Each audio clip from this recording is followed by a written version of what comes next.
আসসালামু আলাইকুম রহমতুল্লাহ। শামীম লার্নিংয়ের পক্ষ থেকে ধারাবাহিক অধ্যায়ভিত্তিক অঙ্ক সমাধানের লেকচারে স্বাগত জানিয়ে আজকে পর্ব শুরু করছি। আজকে আমি অষ্টম শ্রেণীর সাধারণ গণিত 2.2 অনুশীলনের 7 নম্বর অঙ্কের সমাধান করব। আমাদের 7 নম্বর অঙ্ক দেওয়া আছে বার্ষিক 10% মুনাফায় 8,000 টাকা 3 বছরে চক্রবৃদ্ধি মূলধন নির্ণয় করো। আমাদের 3 বছরে চক্রবৃদ্ধি যে মূলধন বের করতে হবে। আমরা সমাধানে চলে যাব।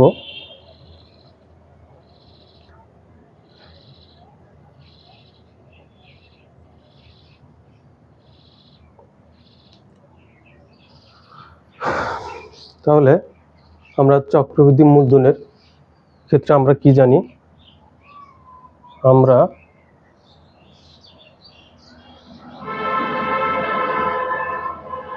জানি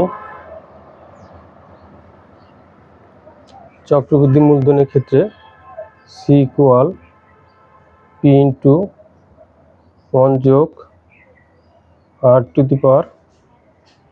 r⁴n।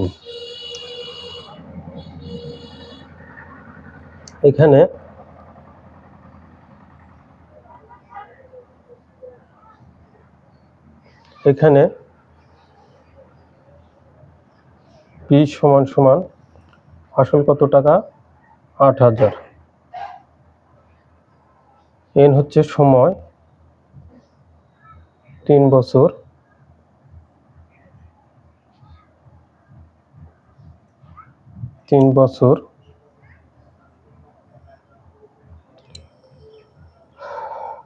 আর বার্ষিক 10% রেট হার দেওয়া আছে, আর = 10%।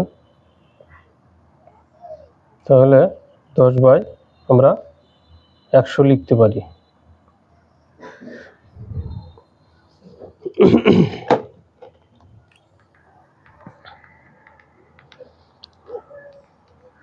দেখ 10/100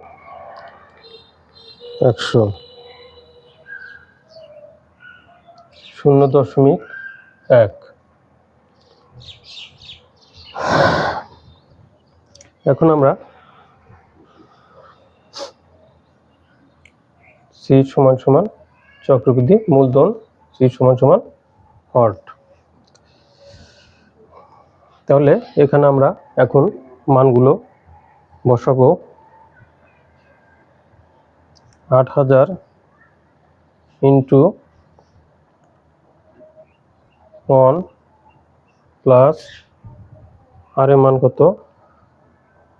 0.1, তার পাওয়ার n, এর মান 3।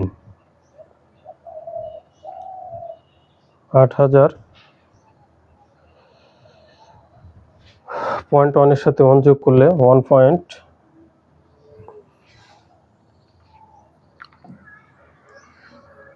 যোগ 1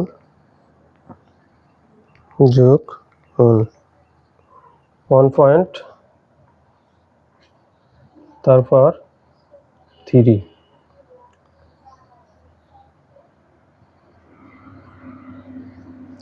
গুণন এখানে 1.1, তার পাওয়ার কত? 3। তার মানে এখানে 1.1 3বার গুণন হবে। আমি একটু দেখিয়ে দেব। 1.1 গুণন 1.1 গুণন 1.1। এভাবে ভেঙে ভেঙে লিখলাম। শিক্ষার্থী, তোমাদের স্পষ্ট বোঝানোর জন্য আমি একবারেও লিখতে পারতাম। এখন 1.1 3বার আমি গুণন করব।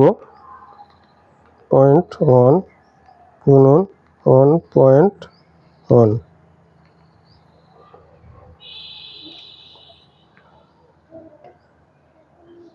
8,000 গুণন 1.1 3বার গুণন করলে হবে 1.331। এখন 1.331 এর সাথে 8,000 গুণন করব।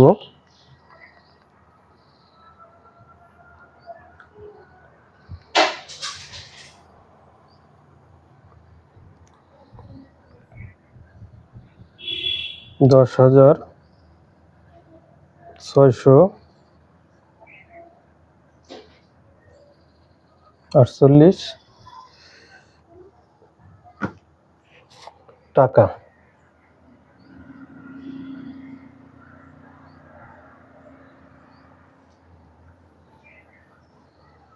তাহলে আমরা 10% বার্ষিক 10% মুনাফায় 8,000 টাকার 3 বছরের চক্রবৃদ্ধি মূলধন নির্ণয় করতে বলেছে। আমরা 8,000 টাকার 3 বছরের চক্রবৃদ্ধি মূলধন পেয়েছি 10,648 টাকা। আশা করি তোমরা এখানে আমরা যে সমাধানটা করেছি বুঝতে পেরেছো। আর কোথাও যদি তোমাদের কোনো প্রবলেম থাকে অবশ্যই আমাকে কমেন্টসে জানাবে। এখন আমরা উত্তর লিখব।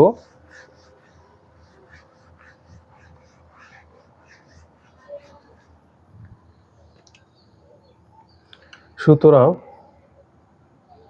নির্ণয় কি চেয়েছে? চক্রবৃদ্ধি মূলধন, চক্রবৃদ্ধি মূলধন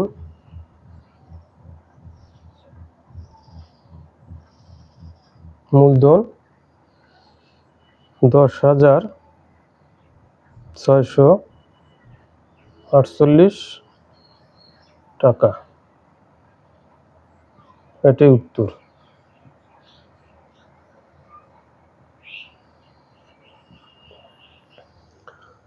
আশা করি ভিডিওটা তোমাদের ভালো লেগেছে। যদি ভালো লেগে থাকে অবশ্যই আমার চ্যানেলটি সাবস্ক্রাইব করে সবাইকে দেখার জন্য শেয়ার করে দেবে।